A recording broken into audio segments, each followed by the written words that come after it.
In continuation with this month's super effort with my YouTube channel, see if we can get that 30,000 views for the month. And unfortunately we're running a bit behind. I checked before, catch up and need about another 1,700 views as of today extra.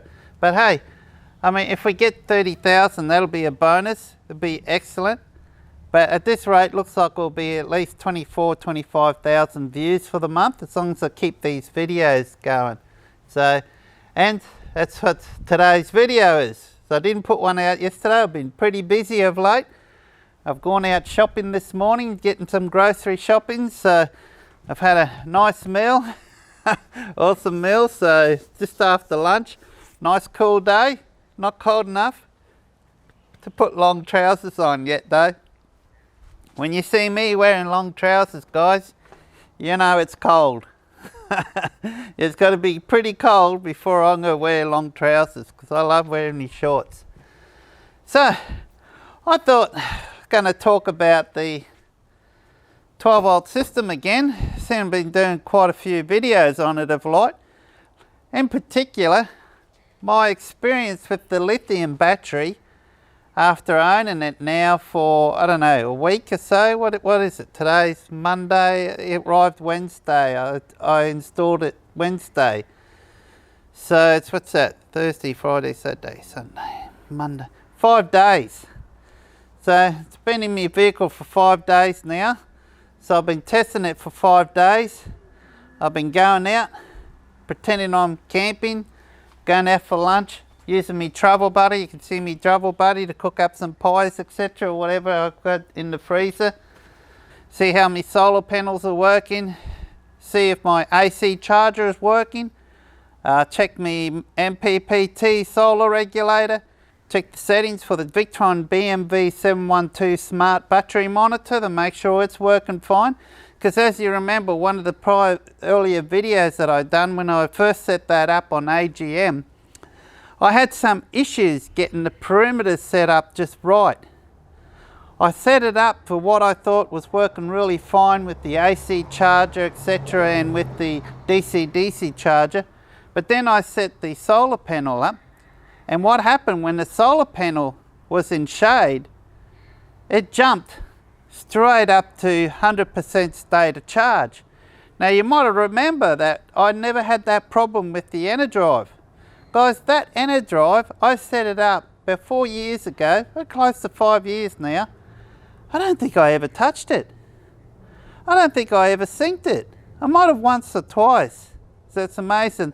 So this one, I've noticed with the Victrons, they do require syncing, and they do require to be set perfectly, all the perimeters for your battery. And now it's a lot easier to do if you're using lithium. So with an AGM, it's quite tricky. It's got down to the point that you had to change some of the perimeters in the settings for the BMV712 smart controller when you want to use a solar panel, particularly if it's a cloudy day. Wednesday, when my lithium arrived at 7:30, after I had that little bit of a scare, if you watched my video the other day, the blog video on the story about that, if you didn't, go back and watch it.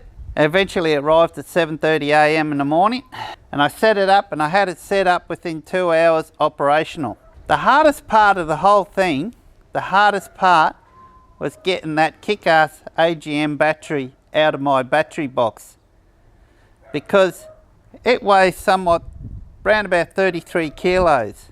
That's right, that AGM 120 amp hour battery weighed about 33 kilos. And remember, at best, you only had 50% of that energy available. So at the best I could get out of it was 60 amps. Now, if you take it down to 60 amps, it dramatically reduces the life of that AGM. And I think that's why I got some odd 5 years of life out of that. It's because I don't take it down all that much. On most, I've probably ever taken it probably about 30, maybe pushing 40 amps out of it once. But on average, around about when I go camping, 25, 30 amps. And that's the thing, only when I go camping. When I'm at home, well, let's just say, you know, I've got my Kickass fridge here, because by the way, I'm going to be doing a review, a 2-year reviews videos coming up on this. So I'm doing some tests with all this wonderful new technology gear that I've got here with that Turbo GX, and able to record all the data, that everything that's happening with this 12-volt system. I'm recording, I'm keeping track of the power consumption in different type of weather environment. Now it's a shame, like I said the other day, it's a shame I didn't have this set up a year ago, because then I'll be able to test it in summer. And I will do. So around summertime, I'll do another review video on this. Probably about the 2.5 year review, to show you the consumption that this uses in summer compared to winter, or compared to varying different environments. So I'll be able to do that because I'll be able to go back through the Victron management portal. I'll be able to go back to time and go back to, say, like in 6 months time, or just after summer, I'll be able to come back to the date today and see what this is consuming over a 12-hour, 1 hour, 24-hour period, over a 1 week, whatever, how long I want to, and then compare it with that. And another interesting fact, I did record some of the data for a 2-year review on how much my fridge was using without the fridge cover. So you might remember when I did the 1-year review, when I posted up on YouTube channels, if you go back about 9-10 months ago, I actually did that 1-year review after I owned it for 1 year. I think I did it in October. And 1 year is actually early August. So I've got about a month to go, but I'll probably end up doing the review in this in the next 2 or 3 weeks. I remember I mentioned there that I'm going to give it a go for a while without the fridge cover on it, and that's what I've been testing. I wanted to see if it makes any difference with this fridge as much as it did with my 42 litre Angle that I owned, or that I still own, which I use inside the house. It's another test I want to do. Eventually I'm going to grab the Angle, I'm going to set it beside here, strap it down here, and I'm going to test how much exactly it draws running as a combo. So it's a combo fridge freezer. So what that means, part of it can be used as a freezer and the other part is a fridge. Similar to this, although this one has got two, basically these Kickass 75 litre fridge freezers here, guys, they got 2 basic fridges in them. So you can have one as a freezer, one as a fridge, or either, or you can have both as a fridge, or you can have both as a freezer. So the front compartment is bigger than the one at the back. So I tend to always use the one at the back as a freezer and the one at the front as a fridge. So I always set the freezer at -15, and I always set the fridge, at the moment I set at 5 degrees, but in summer I've set it at 3 degrees, sometimes 2. So at the moment it's set to 5 degrees and the freezer set to -15. Basically stays like that all the time. Ever since I got this fridge 2 years ago, it's very rare it ever gets turned off. In fact, I think it was turned off for the first time this year, 5 days ago, when I replaced the battery. And the battery, let's talk about that, the lithium battery. As I mentioned before, the hardest thing that I found about the whole installation of putting that lithium battery in was getting that OGM battery out at 33 kilos. I wasn't sure if I was going to be able to do it. I thought I might have had to wait till my brother come over, or wait for my mate Keith to come over one day to help me get the battery out. Because as you're aware, I don't have the best of back, guys. So you're aware of that, hence why I've got this simplified, very quick, easy setup. so it doesn't put any strain on me back. 'Cause the last thing I want to do after I'm gone camping or touring is come back home and have to lay in bed for 3 days to recuperate. And that's what it was like basically when I had the other 2 rooftop tents and all those major setups, that rapid wing with all that weight I had to carry. I mean, for young guys, they're perfect. Those things are perfect setups. But as you're getting a little bit older and you've got a sore back, you don't want that. You don't want that. So I suggest don't waste your money in those kind of setups. Get yourself something simple, easy to set up. Even a swag. A swag probably would have been better for me, except for the mattress. So, and in fact at times I even thought about going for a swag just to save on the amount of work it was to set up mainly the bedding, which is a hassle. But no problems now, guys, no problems at all. I can pull up a camp and have it set up within a couple of minutes. And that's what happened recently when I went away camping. I went down the sunny coast and I pulled up and I looked and there was this dark black cloud coming, and I thought I better set up. So I set up. As soon as I finished setting up, so I had my rooftop tent up. Remember, the bed's already made. I had the awning out and I had the chair down, and about 2 minutes after, it just pissed down raining, bucketed down. So it was brilliant. I didn't have to worry about an umbrella. I didn't have to worry about my raincoat or anything like that. Now if I had one of the other 2 setups, or I had a tent, I'd probably be still sitting there, particularly if it's tent, I'd probably be still there sitting there scratching my head wondering where's the flat enough ground, where's a nice bit of ground I'm going to put this out. So it's brilliant, absolutely brilliant. And the thing is too, with this setup, because that was a decent storm that came through, I only had 4 pegs to put out. So when you want to storm-proof this setup, there's only 4 pegs you need to put out. Most of the time, you don't use the pegs. Actually, is it 4 pegs? I think it might even be 3. I think it's 3 pegs, guys, 3 pegs. I think there's 3 drop-down legs, yes.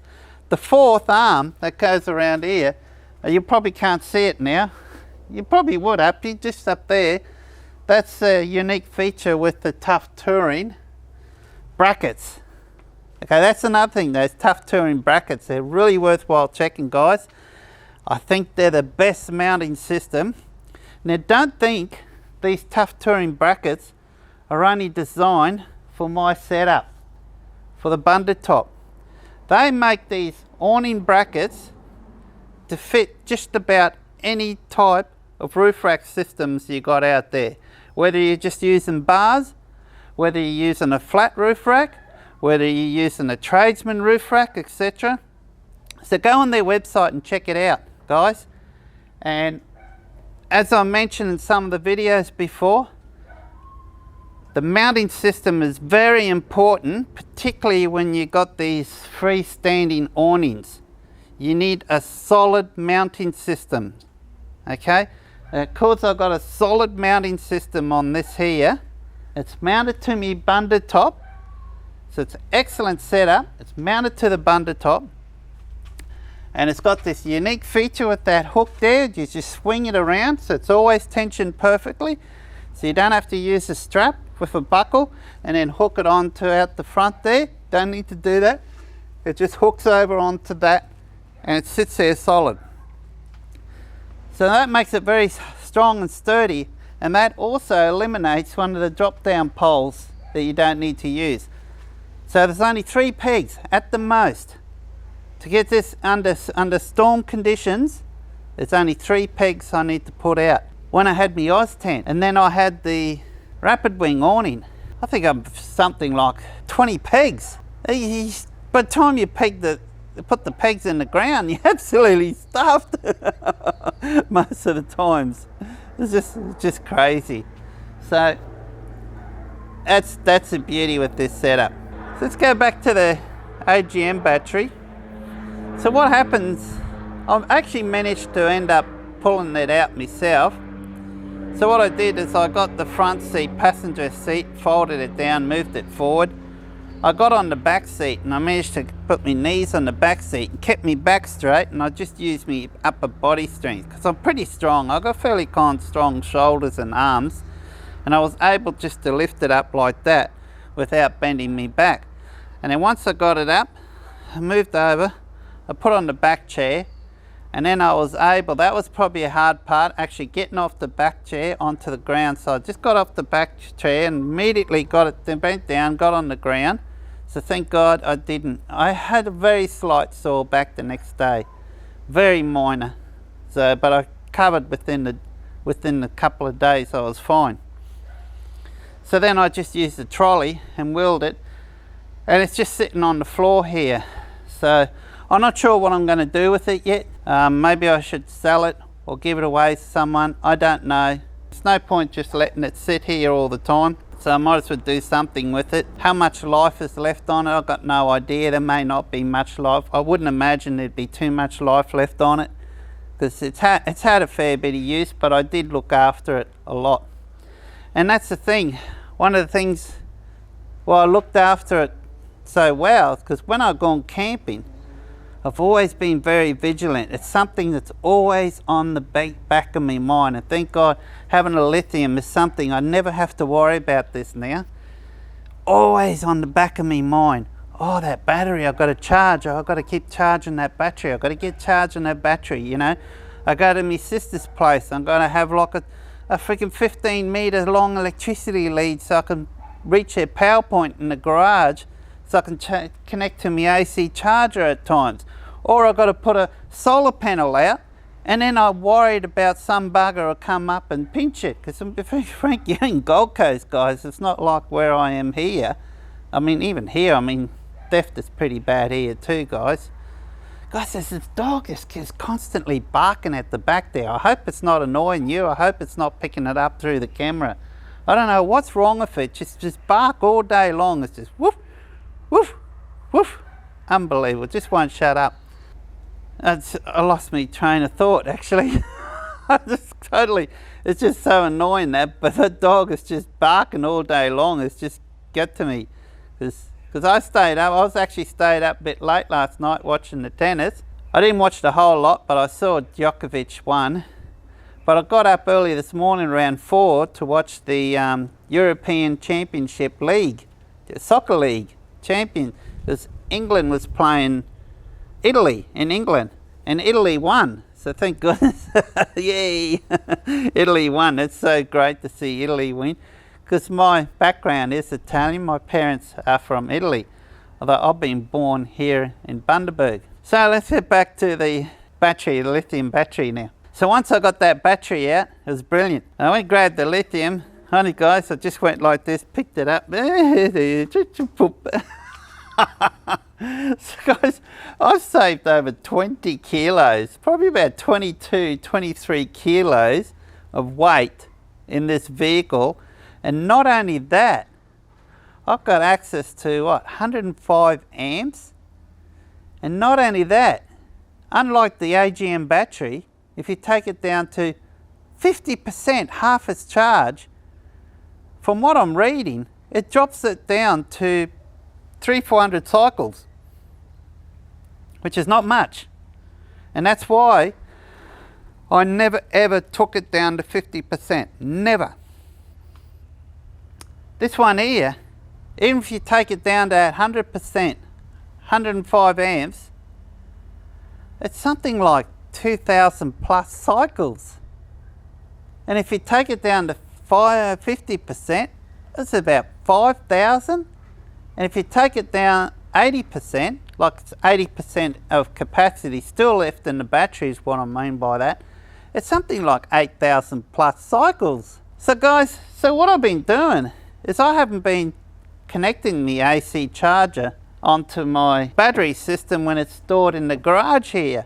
As you're aware, I showed you in the video, last video that I done, I showed you that 200 watt household solar panel that I picked up for free about 5 years ago, and I'm actually going to try to find another one that's very similar to it. And I've had that sitting out in the backyard here, leaning up against the rubbish bin there, for the time being till I permanently mount it somewhere on the roof. And I've just been using that to charge it through the day, because this fridge, I'd get up in the morning and my battery, say like 18 hours later, I've still got 85% capacity, so it's only used 15% of the capacity of the battery. So that means I'm going to get 8,000 plus cycles like that. And then when I go camping, most of the time it'll probably only be that much. I've taken it down as well. But then it's overcast or whatever. I know I've got no problems. I could probably go for 2 or 3 days before I'd need to worry about charging the battery.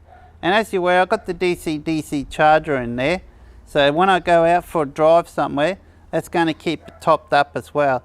So it's going to be pretty rare I'm ever going to use my solar panel again when I'm out camping. And that's a good thing. That's a real good thing. Not that it's much hassle at all to do.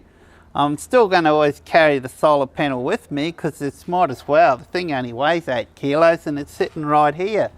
So it's not taking up any room, guys. It's just using up room that's really you can't use for anything else. So it's just sitting there. Although that might be changing. I might be getting, within the next couple of weeks, I may have another Victron device that's going to be mounted up against here. And when that happens, then this solar panel will be stored up here. So I'll just be able to slide in and out. I don't know if it's going to come off. I don't know if it's going to happen, but I'm working on it. So I won't say anything about it now.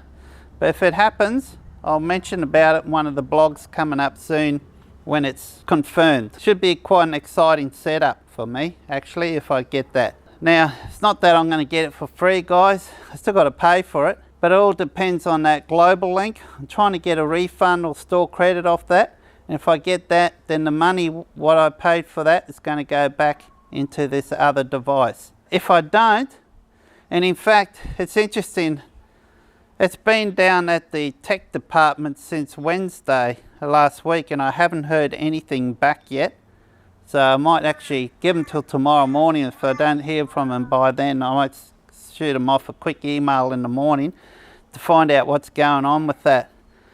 But he did warn me it's going to be a lengthy process because they basically want to run some tests just to make sure there's not a fault with it. Because as you're aware, here, even with the 7 dB antenna on it, it wasn't performing very well at all. It was failing big time, to tell you the truth. I was not happy with it. How would I be able to get accurate data? It's going to miss recording things for 2 hours. Now, I got a mate, after he saw that first video, he quickly bought one straight away that next morning. You know who you are, you're watching it. Oh, how are you? To be honest, I felt a little bit guilty. After the following day, I started having problems with it. And I let him know about it, and I felt a little bit guilty that he went and rushed out and bought one because of my recommendation. Well, it wasn't really a recommendation, but because of my video. But it turns out he had some similar issues, but not quite as bad as mine, but it was skipping out a lot. So he went and bought a half-decent external antenna.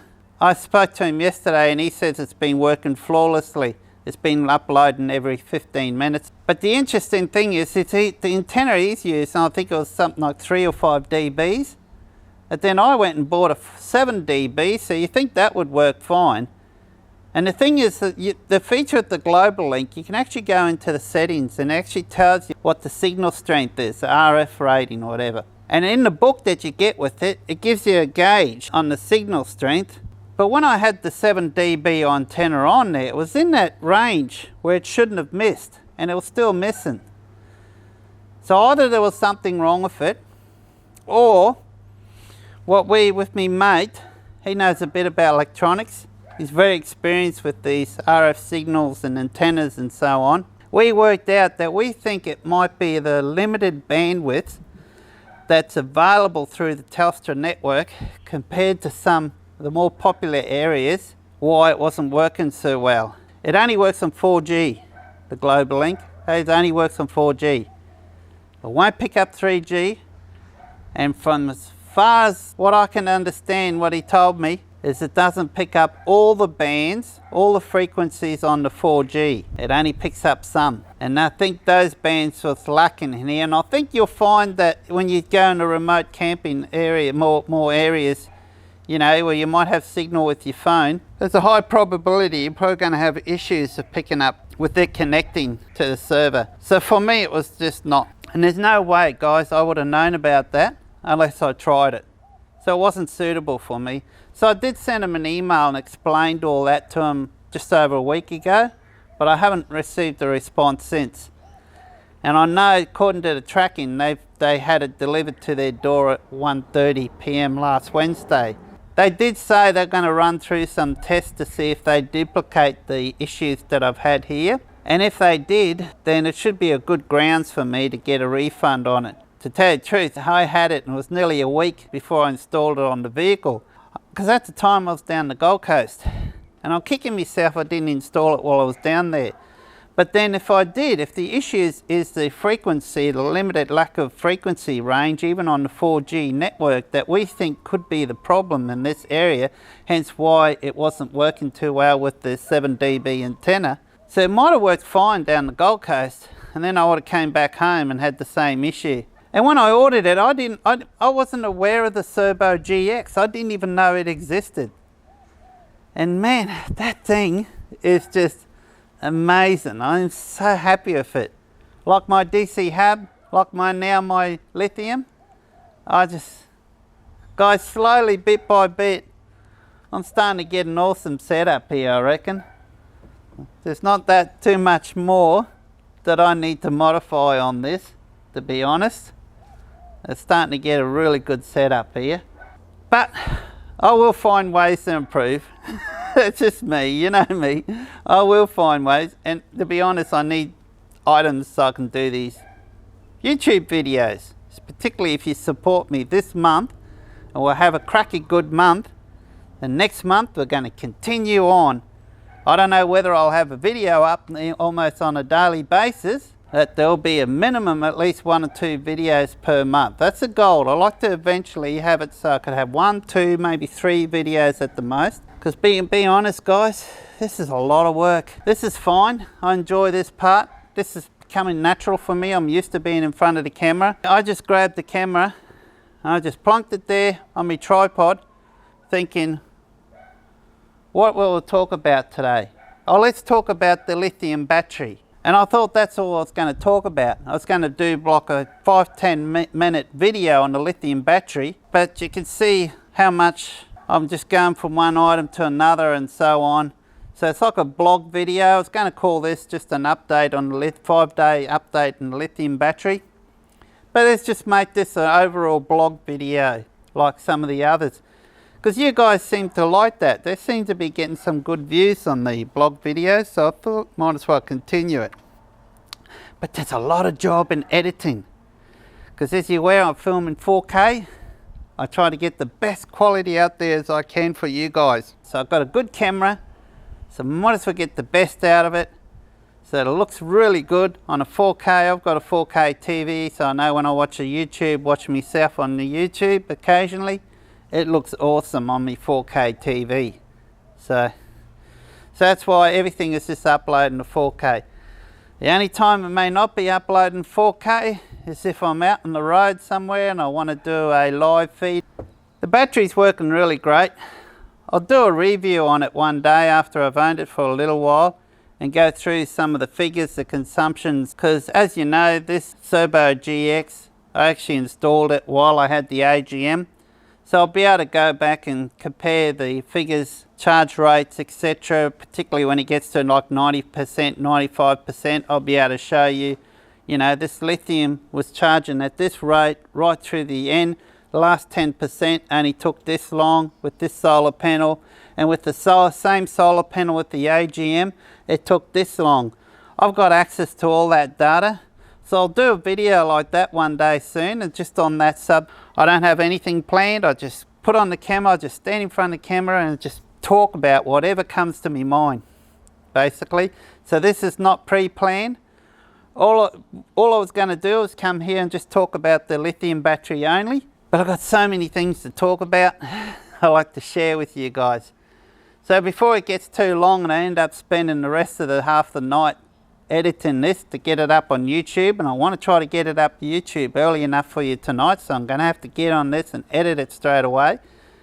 So a lot of you be watching this tonight. This is filmed this afternoon, so it's about 2 p.m. thereabouts right now. So hopefully we'll get it up very shortly, as quick as I can. So till then, please subscribe if you haven't subscribed. Share the video out, guys, and put a comment down below and put a like as well. So till next time, cheers.